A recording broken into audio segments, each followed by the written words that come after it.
12절과 13절. 그러므로 나의 사랑하는 자들아, 너희가 나 있을 때뿐 아니라 더욱 지금 나 없을 때 해도 항상 복종하여 두렵고 떨림으로 너희 구원을 이루라. 너희 안에서 행하신 이는 하나님이시니 자기의 기쁘신 뜻을 위하여 너희에게 소원을 두고 행하게 하시나니. 오늘은 본문에 담긴 신학적인 내용 좀 살펴보도록 하겠습니다. 지난번에는 일반적인 의미에서 목회자인 사도가 이 세상에 있든 또는 떠나 있든 간에 동일하게 하나님을 섬기라고 하는 말씀이었죠. 오늘은 구원에 대해서 여기서 사도가 구원을 이루라고 했으니까요. 어떤 의미의 구원을 이루라는 말씀인지를 살펴볼 필요가 있습니다. 그러니까 여기서 그 오해되기 쉬운 말씀이거든요. 왜냐하면은 구원을 이루라고 하니까 우리의 노력으로 구원을 이룰 수 있겠구나라고 생각하는 사람들이 실제로 있었단 말이에요. 또 그렇게 가르친 사람도 있고, 그러니까 구원을 인간이 스스로 이룰 수 있는 것으로 생각하기는 잘못된 거죠. 그렇게 받아들이는 건 잘못된 거죠. 왜냐하면 이미 1장 6절에서 구원은 하나님이 이루어 가신 것으로 이미 사도가 동일한 책에서 이야기하고 있었단 말이에요. 1장 6절로 가보면 너희 안에서 착한 일을 시작하신 이가 그리스도 예수의 날까지 이루실 줄을 우리는 확신한다. 이렇게 했거든요. 그러니까 착한 일, 구원을 시작하시고 구원을 이루신 분은 하나님이시라고, 그리스도 안에서 이루신 분은 하나님이시라고 이미 언급했거든요. 그렇기 때문에 오늘 12절 말씀에서 2장 12절에서 구원을 이루라라고 하는 이 말씀이 우리가 구원을 이루라는 말씀으로 왜곡시켜서 가르치거나 또 그렇게 이해하면 1장 6절 말씀과 충돌하는 거죠. 맞지 않죠. 그래서 우리는 구원을 세 가지 면으로 구원을 구별해서 생각해 볼 필요가 있습니다. 하나는 하나님께서 우리가 예수 그리스도를 믿는 믿음으로 말미암아 믿는 이에게 하나님은 매우 정당하게 의롭다고 칭해 주시는 구원이 있어요. 우리의 구원은 칭의, 믿음으로 말미암아 의롭게 여기시는 하나님의 선물과 같은 그러한 구원이 있단 말이죠. 하나님께서 구원을 선물로 주신 거예요. 또 하나의 구원의 측면은 무엇이냐면은 그렇게 구원받은 성도가 이 땅에 살아가는 동안에 끊임없이 우리를 구원하신 예수 그리스도를 닮아가는 과정이 있어요. 구원인데, 이것도 구원인데 성화의 과정이라고 우리가 말하잖아요. 점점 거룩해져 가도록 이렇게 예수 그리스도를 닮아가고 신의 성품에 참여하는 과정들이 있어요. 그리고 이제 베드로 사도는 베드로후서 1장에서 신의 성품에 참여함에 대해서 이야기하잖아요. 점점 닮아가는 거죠. 그렇죠? 그래서 믿음의 덕의 지식을, 지식의 절제를, 절제의 인내를, 그렇죠? 인내의 경건을, 경건의 형제 우애를, 형제 우애의 사랑을 더하라. 꾸준히 이렇게 성숙해가는 과정이 있단 말이에요. 오늘 사도가 여기서 너희 구원을 이루라라고 하는 이 12절의 말씀은 그 부분을 이야기하는 거예요. 처음에 하나님께서 우리를 믿음이라고 하는 선물을 주셔서 구원에 이르게 하시고, 이미 구원을 그렇게 선물로 주시고 난 이후에 꾸준히 주님을 그렇게 닮아가도록 신의 성품에 참여하고, 그렇죠? 그리고 또 정욕으로 인하여 세상에 썩어질 것들을 피해라고 하는 베드로의 그러한 권면의 말씀이 이런 성화의 과정에 있는 내용들이에요. 그리고 이 믿음은 또 그렇게 해서 온전하고 완전한 단계로 들어가는 영화의 단계가 또 있어요. 구원은. 그래서 칭의, 성화, 영화의 단계로 가는 구원이 이렇게 다방면의 측면이 있는 거, 세 가지 면의 측면이 있는 거거든요. 오늘 여기서는 구원을 닮아가고, 구원에 있어서 그리스도를 닮아가고 그분을 섬겨가며 아름답게 성숙해가며, 베드로에 의하면은 정욕으로 인하여 이 세상에서 썩어질 것들을 피하면서, 그렇죠? 믿음의 덕을, 덕의 지식의 절제를 더해가고, 절제의 인내를 더해가면서 점점 성숙해 가는 거예요. 그러면서 경건과 형제의 우애와 사랑으로 쭉 뻗어나가는 거거든요. 이런 식으로 가는 거예요. 그래서 12절에서 이제 구원을 이루라고 하는 말씀은 성화를 이루어 가라. 주님을 끊임없이 닮아가는데 너희 그렇게 움직여 가라라고 하는 거예요. 그렇죠? 그래서 여기서 성화를 이룬다고 할 때 이루어라고 하는 것은 어떤 의미가 있느냐 하면은, 명확하게 좀 생각해 볼 필요한 것은 뭐냐면은, 이루라고 이렇게 말씀을 하셨는데, 여기서 이룬다라고 하는 것은 우리가 그리스도를 닮아가고 섬겨가는 데 있어서 매우 능동적이어야 돼요. 적극적이어야 되죠. 이룬다고 하는 것은 그런 거거든요. 우리가 애를 써야 되고 수고를 해야 되고 믿음의 선한 싸움을 싸워가는 거예요. 그렇게 되어져 가야 되는 거거든요. 그냥 앉아 있으면 하나님이 이루어 가신 일이라고 하는 측면만 보고 그냥 눌러 앉아 있고 우리가 움직이지 않는다면 성화의 과정에 있어서는 굉장히 문제가 되는 것이죠. 이루어 가야 할 일이 있어요. 힘써서 싸워야 되거든요. 악한 사단의 무리와 우리 안에 있는 은밀한 종욕과 세상에 썩어질 것들을 적극적으로 피해가야 되죠. 버려야 돼요. 그러면서 믿음의 덕을 더해가야 되는 거거든요. 이런 삶을 꾸준히 살아가는 거예요. 이게 믿음으로 사는 신자에게 있어서 구원을 이루어가는, 즉 성화의 도정에 있는 것을 보여주는 거예요.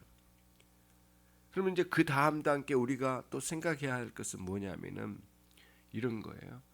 그러면 하나님께서 구원을 이루어 가신다고 했는데, 아까 1장 6절에서 착한 일을 시작하신 분이 하나님이시고 또 시작하신 그분이 그리스도의 날까지 이렇게 이루어 가신다, 완성해 가신다고 했는데, 또 여기서 우리 입으로 이루어 가라고 하는 말은 뭘까라고 하는 거거든요. 하나님이 하신 일과 우리가 하는 일이 있다고 하는 거예요. 문제는 어디까지 하나님이 하시고 어디까지 우리가 해야 하는가라는 구별을 뚜렷하게 우리가 구별한다는 것은 쉽지 않은 거예요. 불가능한 일이죠, 사실은. 하지만 분명한 것은 하나님께서 우리에게 일하셔요. 그렇죠? 우리에게 일을 일으키시고 하시는 거예요. 우리가 그러니까 성화의 과정에 주님을 닮아가는 일에 있어서 하나님이 일하시는데 우리가 이루어 가는 것이긴 하지만은 그 일을 이루는 주도적으로 일하신 분은 하나님이신 거죠. 왜냐하면은 우리는 스스로 할 수 있는 능력이 없었던 사람들이었단 말이에요.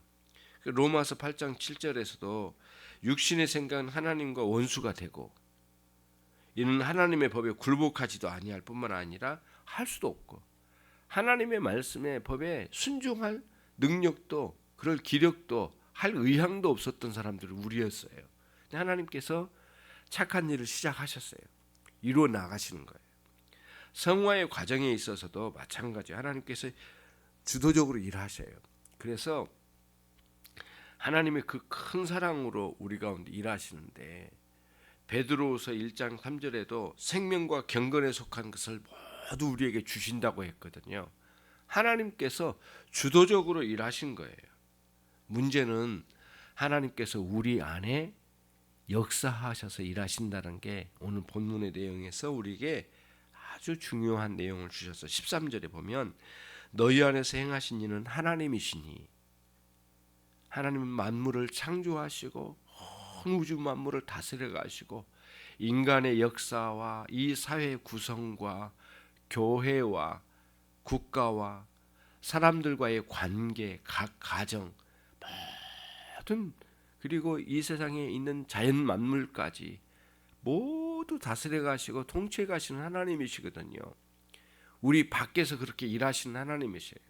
근데 오늘 말씀은 뭐냐면은 우리 안에서 일하신 하나님을 이야기해요. 그렇게 크고 놀라우신 하나님이 그 능력 많으신 하나님이 우리 안에서 일하신대요. 너희 안에서 행하신 이는 하나님이시니 그러니까 우리의 본성 깊은 곳에서 일하신 하나님이신데 하나님 당신 자신의 기쁘신 뜻을 위하여 우리에게 소원을 두고 행하신대요. 그러니까 기독교 신앙적인 열망이 있죠. 기도하고 싶거나 찬양하고 싶거나 예배드리고 싶거나 그러한 모든 열망은 희미한 열망까지도 사실은 하나님께서 우리에게 주신 거예요. 성령께서 일하신 거거든요. 하나님께 조금이라도 제대로 살고 싶은 마음 성령께서 우리에게 주셔서 일하시는 과정이에요. 어떻게 그 일을 하실까요? 우리의 마음 깊은 곳에 있는 우리의 의지, 그다음에 우리의 갈망, 어떤 소망 이런 생각들을 우리 속에서 불러일으키셔요. 그리고 그거를 북돋아줘요. 그걸 막 든든하게 우리를 일으켜 주신 거죠. 그래서 온전하게 살고 싶은 마음을 우리에게 주시고 또 그렇죠. 그렇게 우리를 이끌어 가신 거죠. 성령께서 이렇게 일하신 거예요. 하나님께서 시작하셨는데 하나님께서 주도하셔서 지속적으로 이끌어 가시고 하나님이 이렇게 완성하시는데 우리 또한 이 성화의 과정에서는 힘써서 적극적으로 참여하고 또 생각하고 그리고 신앙적으로 살고자 하는 열망이 떠오른 것을 실천하고자 하는 노력이 있고 그리고 그러면서 우리들이 의욕이 생겨나고 기쁘고 감사하고 하는 일들이 적극적으로 우리 안에 일어나야 되는 거거든요. 그래서 구원을 이루어 가라고 하는 거예요. 수동적으로 눌러 앉아서 뭔가를 하나님께서 다 하시는 것이 아니라 우리에게 뭔가를 불어넣어 주셔서 우리로 하여금 움직이게 하시고 일으키시는 그런 원리로 성화의 과정에서 우리를 이루어 가시는 것이죠. 여기서 두렵고 떨림으로 이루라고 했잖아요. 구원을 이루어 주실까? 또 이걸 잘 되게 해 주실까? 그렇지 않을지는 않을까? 이런 걱정하는 의미에서 두렵고 떨림이 아니에요. 그런 두려움과 떨림은 아니에요. 여기서 말하고 있는 두렵고 떨림은 하나님을 향한 우리의 마음의 태도예요. 경건한 태도. 하나님을 사랑하는 마음과 하나님을 경외하는 마음의 두려움과 떨림이에요. 신적 두려움이라고 하죠. 이러한 두려움이 있는 거예요. 어미로우신 하나님 앞에, 거룩하시고 영광스러운 하나님 앞에 감히 때로는 제대로 서 있을 수 없는 두려움에 떠는 때가 있잖아요. 감격스러운 사랑스러운 하나님이시면서 동시에 두려운 하나님으로 다가올 때가 있어요. 그런 경외심을 가지고 하나님께 엎드리는 마음의 태도를 가지고 떨리는 마음으로 사는 거예요. 이제 문제는 뭐냐면은 저와 여러분 안에 정말 하나님께서 일하고 계신가, 우리 안 속에, 우리 속에 하나님께서 일하고 계신 것을 느끼고 있는가, 그걸 인식하고 있는가, 하나님이 행하신 것을 인식하고 있는가. 정말 그렇다면 그 사람은 그리스도인이거든요. 진정한 그리스도인이란 말이죠. 이것을 우리들이 깊이 되돌아보면서 그분이 내 인생에 들어오셔서